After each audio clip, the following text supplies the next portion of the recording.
We are live coming at you from the Your Lake Fort Guide lair here. How are all y'all doing this week? Hope everybody's doing good. I know it's a Friday, it's kind of late. I may miss some of y'all tonight. But if you're on and you got questions, go ahead and start dropping them into the chat there, the comments off to the side. Send your questions that way, and I will be more than happy to answer every one that I can. What is up, Mr. Zombie Man? What's going on, man? Glad to have you. Hey, we're almost to that time. We got a little bit cooler weather today.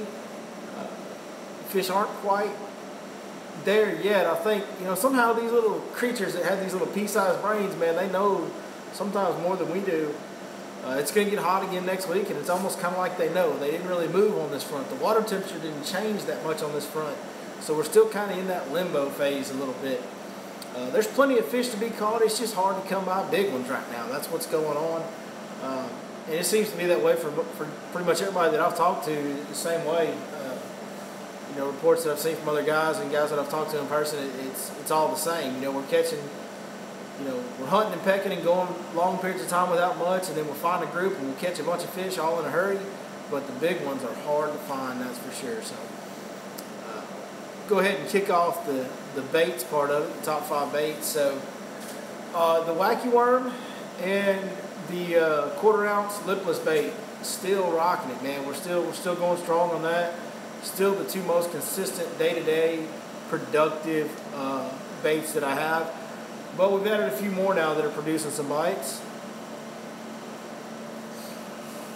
That would be, I want some lightweight Texas rigs, some old school pond fishing at its finest, 1/4 ounce weight, EWG hook, and throwing stick baits on the Texas rig, smash stick, and a hyper stick. I actually prefer the hyper stick when I'm Texas rigging. It's got those little stick bait with those little joints in it that Lake Fork Trophy Lures makes, and give it a little wiggle on that tail, a little more kick, a little more action. So that's what we're doing on that. But also on that Texas rig, a baby brush hog at times as well as producing.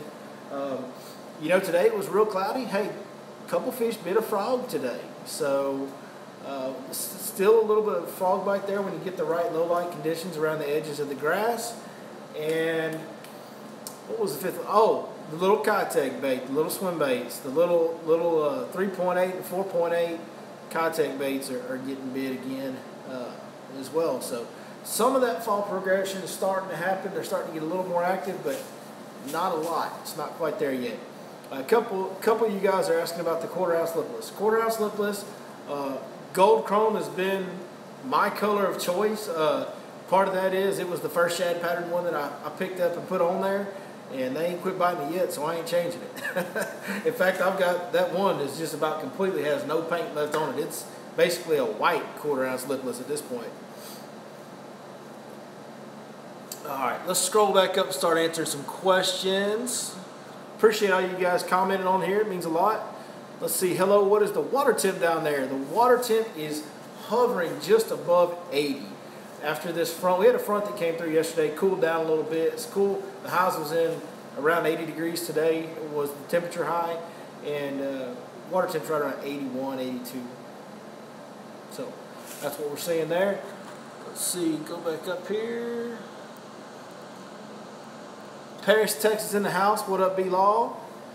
Finished 3rd in the club yesterday on Fork. That's right. Good job, JD Sports Room. 3rd place. What is my setup? Setup on the 1/4 ounce lipless bait. If you guys didn't watch, I posted a video on Wednesday that went fully in depth on my lipless setup and how I'm fishing it and all that good stuff.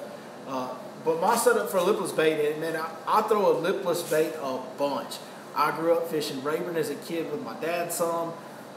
I'm a grass fisherman. You guys know that by now if you watch the channel. I throw lipless crankbaits a lot.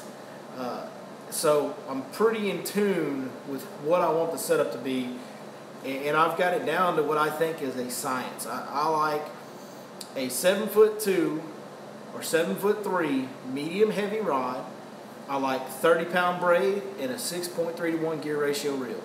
That right there is the best lipless setup I've ever had. It's just the right amount of rod to rip but still have enough tip that you don't jerk it away from a fish when they bite. That 30-pound braid with that tiny little diameter just slices through grass like nobody's business. So 30-pound braid, 7.2 medium heavy. Limit 5 series is the one I'm throwing it on, but I used to throw it on a TFO rod back before I got on the Dobbins staff, before I got on the Limit staff. When I had no pro staff on my rod, I was throwing it on a 7.3 medium heavy TFO rod. But the 7.2 medium heavy from Limit, hands down, love it. It's a perfect whiplet setup.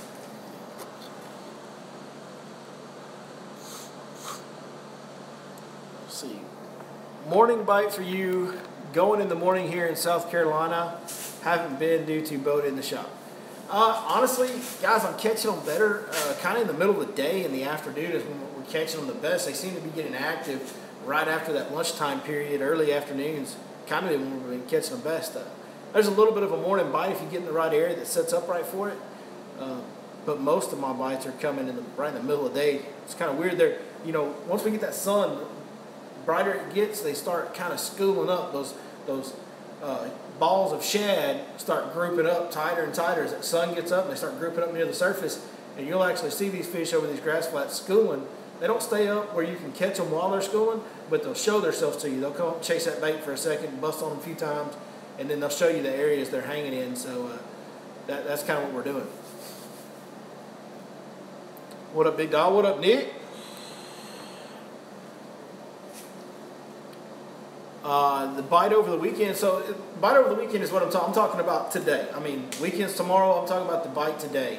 So this is, the idea of this top 5 bait steal every week is to get you guys the most current and accurate information you can get for Lake Fork specifically, and really Northeast Texas in general, what the patterns are and what the weather's doing and how the fish are reacting to it. So we still kind of got that in-between phase, like I said, but you can catch them when you find them. When you find a group of them, they'll bite for you. You just got to get them to go. Once you get one to go, you can catch a bunch. So.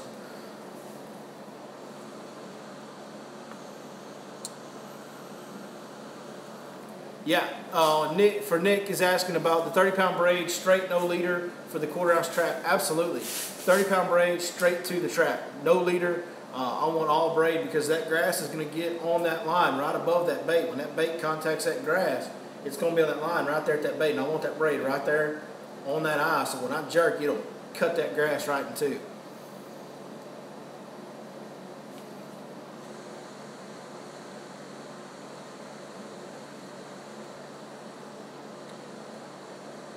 Somebody says that braid tends to drift too much with the wind on long casts, always getting in tree limbs and bushes.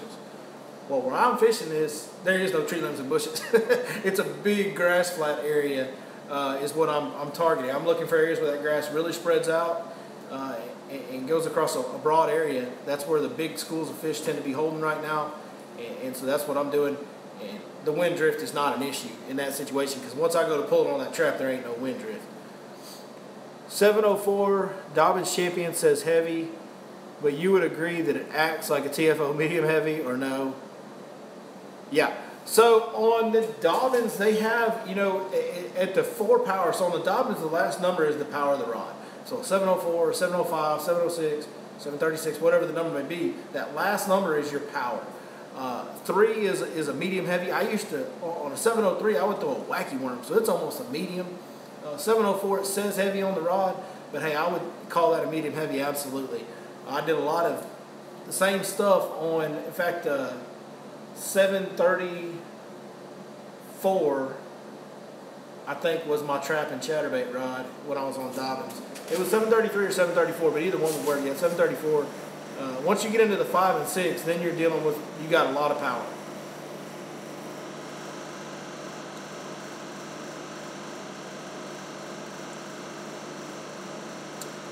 Somebody says they're waiting for it. Yeah, you're waiting for the vid on the Lowrance setup. Hey, absolutely, guys. I'm going to get to that just as soon as I can. It's one of those deals. We've kind of got things scheduled out right now. I'm running a lot of guide trips right now. So I've got film days already set up, so it's probably going to be a few weeks before I can do a video, before you'll actually see the video on the Lowrance setup. But everything's scheduled out. I am going to get that done, so I appreciate it.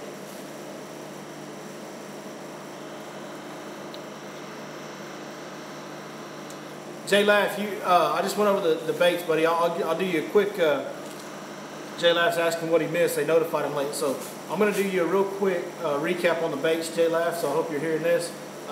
Wacky worm and 1/4 ounce trap still going strong. Texas rig stick baits or baby brush hogs. Frog got a couple bites today, so frog's back in there. And the little swim baits, the little 3.8, 4.8 Kitex. There's your top 5.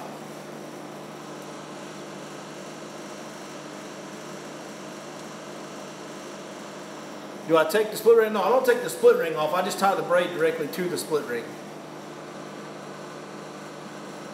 I found 2 areas that have been productive with big bass. Do you think this will hold up for about another week and maybe possibly get better? I found them on a flat close to a creek channel.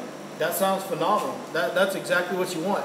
That flat next to that creek channel is their stop sign on their fall migration routes. So I'll do you one better. Not only, they should stay there because the weather's going to warm back up, so the weather's going to trend back to what it was doing in just a few days. So those fish, excuse me, those fish should absolutely be there for another week or so. And here's another good part. When that water gets kind of down below 60 and they start coming back out, they should go to that spot again on their way back out. So sounds like you found one of those great stop signs that they're using this year, and stay with them as long as you can. And as they progress with them. When they come back out, meet them right there at the same place again.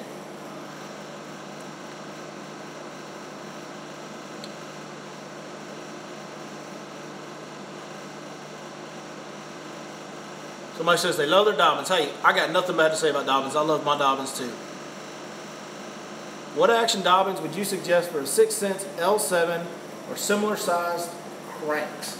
On my Movement 80Xs, I used to throw those on a 704, and on my L7s, I would throw that on the same rod. So I did, L7 wasn't out when I was on the Dobyns staff, so I didn't actually have one, but I imagine I would have thrown, I throw the Movement 80X and an L7 on the same rod now, so 704.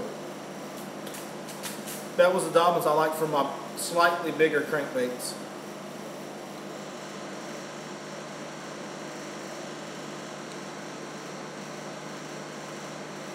Yeah, the Rage Tail Space Monkey is great. You're right. Somebody said don't sleep on the Rage Tail Space Monkey. Here's the deal on that though. I actually like the Structure Bug better than the Space Monkey. Space Monkey is a good bait. I think the Structure Bug is an improvement on the Space Monkey. Just my personal preference, my personal opinion. You can certainly catch plenty of fish on either one. That Rage series is great.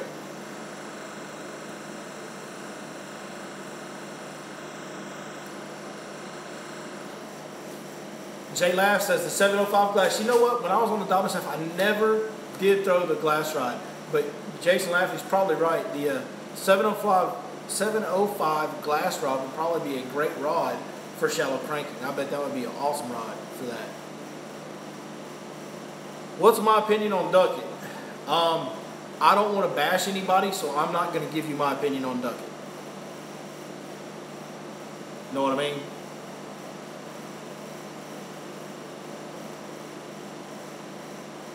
Yep, Rage Bug is legit. We are caught up, but we are just flying low tonight. Y'all send me some more questions, man. We're going through it quick tonight.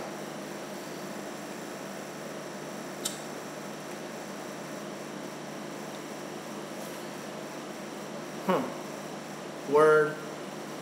What Vanilla Ice say at the end of that song? Word to your mother. Yeah.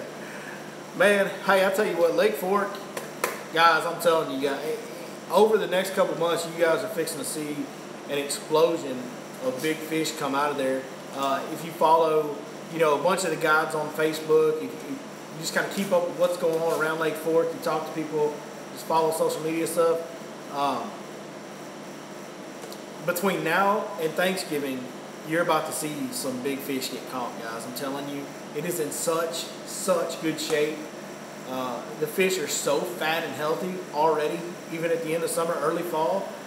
It is going to be probably one of the best falls we've had in a long time. I mean, it should be crazy good. So I'm jacked up. It's not really good yet. Every day's a grind right now, but I'm like that thoroughbred in that race stall, boy. I'm just chomping at the bit every day because I know any day now it's going to start going off, and when it does, it's going to be incredible. All right, we got one more. Nathan Flovin, I got one more recap for Nathan Flovin. He was late too. Top 5 baits were the Wacky Worm and the quarter-ounce trap, still going strong. Texas rig, quarter-ounce Texas rig with a hyper stick or a baby brush hog. Frog, got a couple bites today, so I'll put that one back in there. Frog's starting to get bit again. It was a cloudy day today, that's probably why, but threw it in there. And then the little swim bait, Keitech swim baits, 3.8, 4.8 Keitech.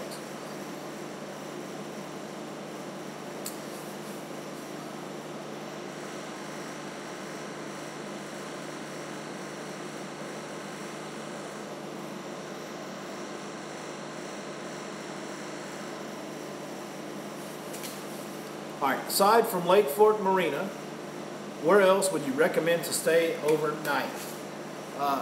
Oak Ridge Marina is great, always has been great. Lake Fork Marina probably honestly has the nicest rooms, the nicest amenities. But Oak Ridge Marina, there ain't nothing wrong with it. It's very practical, very good price. It's been good forever now, for a long time. Minnow Bucket got bought by a gentleman named Tony a couple, 3 years ago. It may be longer than that by now, but when he bought it, he completely renovated the rooms, and the Minnow Bucket's really nice as well. You know, there's a bunch of places to stay. The main two that I utilize are Lake Fork Marina and Oak Ridge Marina, and that's where I always recommend to stay because that's where I launch, depending on which side of the lake I'm fishing the most. But Minnow Bucket's right next to Oak Ridge is good, and like I said, there's a list of about 10 different places that are good to stay.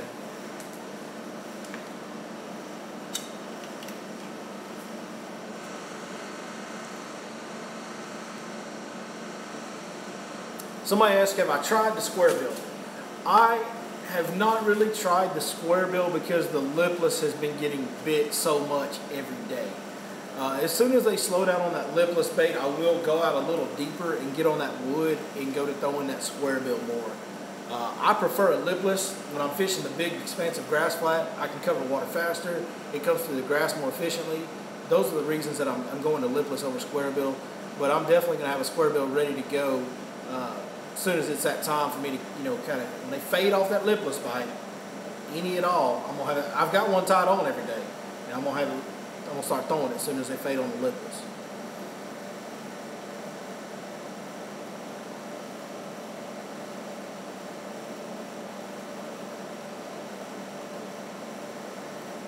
Ooh, y'all got some questions now. I can't keep up.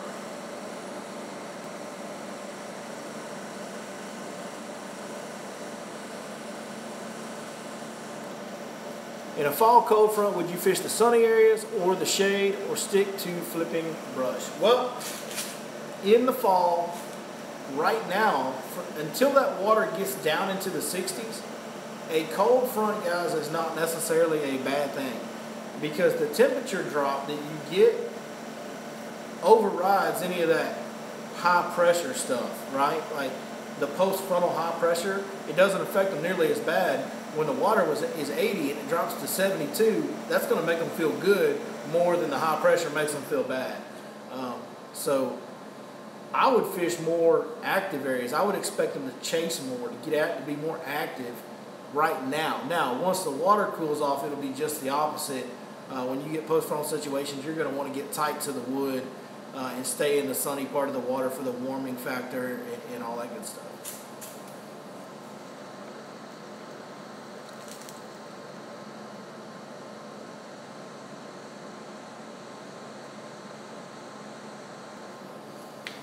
Have I thought about putting rattles? I haven't thought about putting rattles in the small swim bait. Somebody asked, have I thought about putting rattles in small swim baits? I haven't, personally. Sometimes on Lake Fork, you can do too much. You know, you got to remember these fish get a lot of pressure. And there are times when even on my lipless baits that I go to a silent version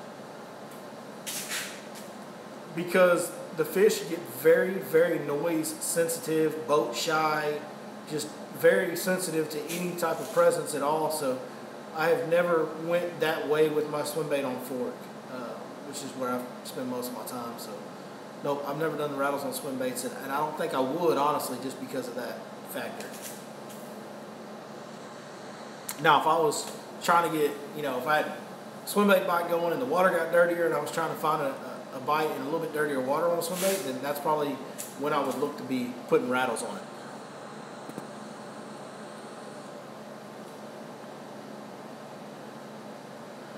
The 6.8 Kitex, already have some.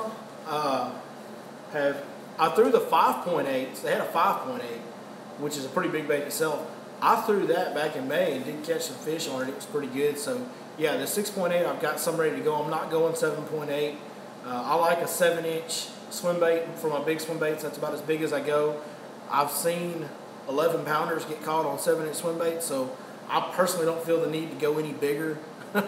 Although you could, I don't really feel that need myself. So 6.8 I've got loaded and ready to go.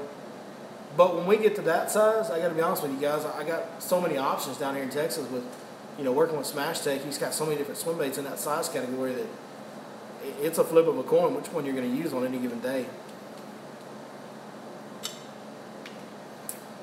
What's up? It's Blake. What up, Blake? What is your go-to bait when nothing is biting? Wacky worm, 100%. Wacky rig trick worm with a half nail weight in the head. When it's tough, that's my go-to. That's my grinded out bait right there.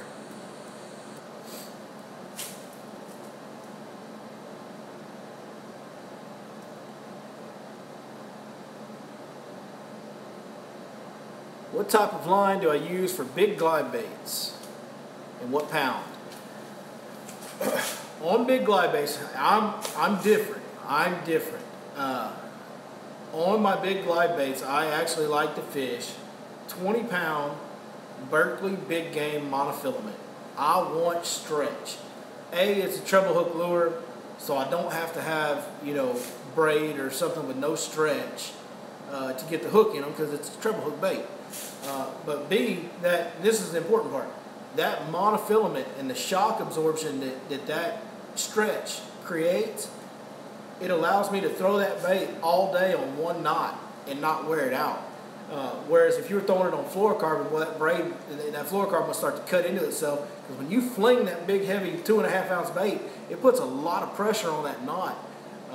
But when I use mono, it just takes some of that out. The other thing that I do different on that is whatever knot you use, double improve it. Go through the eye twice. You want that line going through that eye twice when you're tying a heavy bait.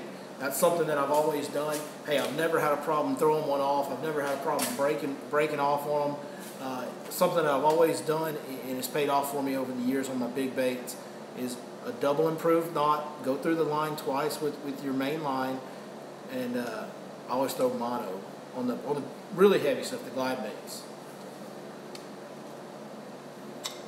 Come on, cold weather. That's right. Well, hey guys, can't say thank you enough. Appreciate you guys joining the live stream. Appreciate y'all watching. Hey, do me a favor, if you're not already, get subscribed. I'm pretty sure most of you guys watching the Stay with Billy. Hey, it's expensive here, but I got a place for you. But appreciate you watching. If you're not already subscribed, please subscribe. That just helps us get out to more people. If you're liking the video, hit that thumbs up for us.